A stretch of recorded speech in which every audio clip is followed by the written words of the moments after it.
अस्सलाम वालेकुम। My name is Bahram Mushtaq and you are watching my YouTube channel Knowledge Talks. आज के इस लेक्चर के अंदर हम लोग क्लास 9 यूनिट नंबर 2 काइनेमेटिक्स और इसका टॉपिक जो है इक्वेशंस ऑफ मोशन। आज इस लेक्चर के अंदर हम लोग डिस्कस करेंगे फर्स्ट इक्वेशन ऑफ मोशन को। फर्स्ट इक्वेशन ऑफ मोशन को पढ़ने से पहले हमें ये पता होना चाहिए कि हमारे पास ये जो इक्वेशंस ऑफ मोशंस हैं ये कौन सी बॉडी या किस बॉडी के लिए हम लोग इसको अप्लाई करते हैं। तो ऐसी बॉडीज जो क्या है यूनिफॉर्म एक्सेलरेशन के साथ मूव कर रही होंगी उनके लिए क्या होंगे ये इक्वेशंस ऑफ मोशन हम लोग ड्राइव करेंगे। जब हम लोग इक्वेशंस ऑफ मोशन को पढ़ते हैं तो उसके अंदर हम लोग डिफरेंट टाइप्स की टर्म यूज करते हैं, जैसा कि हमारे पास है V I, V F, T या ए। तो अब हमारे पास जो वी आई है ये जो बॉडी मूव कर रही है उसकी इनिशियल वेलोसिटी होगी। वी एफ कुछ टाइम टी गुजरने के बाद हमारे पास जो वेलोसिटी बनेगी वो क्या होगी हमारे पास वी एफ, जिसको हम फाइनल वेलोसिटी बोलेंगे। और जब बॉडी मूव करती है मतलब उसके अंदर एक्सेलरेशन पैदा होती है तो ए हमारे पास क्या होती है उसकी एक्सेलरेशन होगी। तो हम लोग स्टार्ट करते हैं कि हम लोग फर्स्ट इक्वेशन ऑफ मोशन को किस तरीके से ड्राइव करेंगे। तो फर्स्ट इक्वेशन ऑफ मोशन हमारे पास होती है V F is equal to V I plus A T. तो सबसे पहले हम लोग इसको जब प्रूफ करते हैं तो उसके लिए हमारे पास एक लाइन है जिसको हम इस ग्राफ में ए बी लाइन बोलते हैं। और ये ए बी लाइन हमारे पास किस चीज के ए के इक्वल है। तो हम लोग इधर कहेंगे कि हमारे पास स्लोप लाइन या स्लोप ऑफ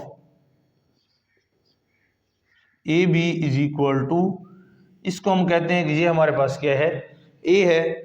और इसमें हम लोग क्या है जी ए हमारे पास किस चीज की इक्वल आएगी हमारे पास बी सी ओवर ए सी। या इसको हम लोग ये भी कह सकते हैं कि हमारे पास टेन थीटा जो होता है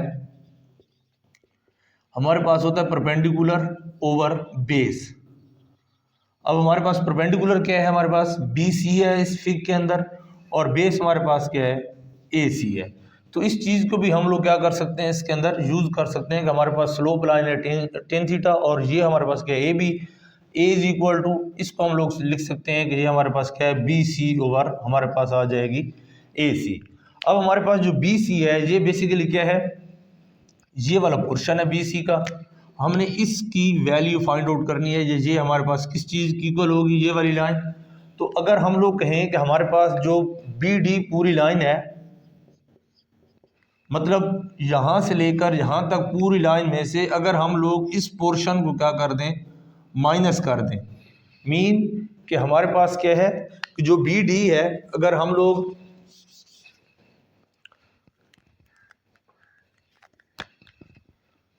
लोगों ने फाइंड आउट करना है अगर बी सी, तो हम लोग क्या करेंगे बी डी में से सी डी को क्या कर लेंगे माइनस कर लेंगे। मतलब ये पूरी लाइन में से ये वाला पोर्शन क्या कर लेंगे हम लोग माइनस कर लेंगे।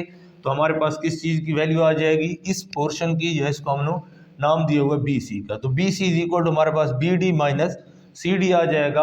और अब हमारे पास आ गए ए सी। तो ए सी हमारे पास ये लाइन है, इसमें हमारे पास क्या है ए सी इज पैरेलल टू, या हम लोग कह सकते हैं ए सी पैरेलल है किसके ओ डी। तो लिहाजा A C is equal to हमारे पास आ जाएगी ओ डी के। ठीक है जी। तो इस वजह से हम लोग क्या कर सकते हैं ए सी इसको लिख सकते हैं ओ डी। अब हम इसकी जगह इसकी वैल्यूज पुट करते हैं तो हमारे पास क्या आ जाएगा acceleration is equal to B C की जगह हम लोग कर देते हैं B D minus C D over हमारे पास क्या है ए सी की जगह हम लोग लिख देंगे ओ डी। ठीक है जी। अब हमने देखना यह है कि हमारे पास बी डी ये क्या चीज़ है, सी डी की वैल्यू क्या आएगी, ओ डी की वैल्यू क्या आएगी। तो इसमें हमारे पास क्या है जी अगर हम लोग देखें सबसे पहले बी डी, तो बी डी हमारे पास ये वाली लाइन है यहाँ से लेकर यहाँ तक ये हमारे पास बी डी है। तो यहाँ जीरो से लेकर ये यहाँ तक ये लाइन और ये लाइन पैरेलल भी हैं इक्वल भी होंगी। तो हमारे पास जो बी डी है बी डी की वैल्यू हमारे पास क्या आएगी कि हमारे पास बी डी है किस चीज़ की इक्वल वी एफ की इक्वल। ठीक है जी। उसके बाद हमारे पास है सी डी। तो सी डी हमारे पास है ये वाली साइड, या हम लोग सी और डी ये वाला पोर्शन लेते हैं। अब ये पोर्शन और ये पोर्शन एक दूसरे की क्या है इक्वल, ये लाइन और ये लाइन एक दूसरे के पैरेलल भी हैं इक्वल भी होंगी। तो हम लोग कहते हैं कि हमारे पास ओ ए जो है ये हमारे पास किस चीज़ की इक्वल है सी डी की इक्वल है। मीन कि हमारे पास वो ए जो है ये इक्वल है किसके, सी डी के। तो इसको भी हम लोग क्या कर सकते हैं कि हमारे पास जो सी डी की वैल्यू होगी वो ही हमारे पास ओ ए की वैल्यू होगी, और सी डी हमारे पास इधर क्या है जी, हम लोग कहते हैं कि ये हमारे पास क्या है, उसकी इनिशियल वेलोसिटी आ जाएगी। उसके बाद हमारे पास है ओ डी। तो ओ डी इसमें हमने कहा है कि हमारे पास ए सी और ओ डी आपस में क्या है, बराबर है। ठीक है जी, ये इसकी बेस और इसी लाइन की इक्वल हमारे पास ओ डी पड़ा हुआ है, और ओ डी को हम लोग क्या लिख सकते हैं कि हमारे पास क्या है, टाइम है जी। तो हम लोग क्या करेंगे कि ओ डी हमारे पास किस चीज़ की इक्वल आ जाएगी, टाइम के। अब हमने सिंपल इसके अंदर क्या करनी है, इसकी वैल्यूज पुट करनी है। तो हमारे पास क्या होगा, A is equal to B D हमारे पास है V F minus C D हमारे पास क्या है वी आई ओवर हमारे पास ओ डी क्या है, टाइम के। तो अब टी को इधर हम मल्टीप्लाई कर देते हैं तो हमारे पास क्या आ जाएगा, A T is equal to V F minus V I. और जिस तरीके से हमें equation first equation of motion दी गई है, तो हम लोग क्या कर सकते हैं कि हमारे पास जो वी एफ है ये किस चीज़ की इक्वल आ जाएगा, V I plus A T के बराबर आ जाएगा।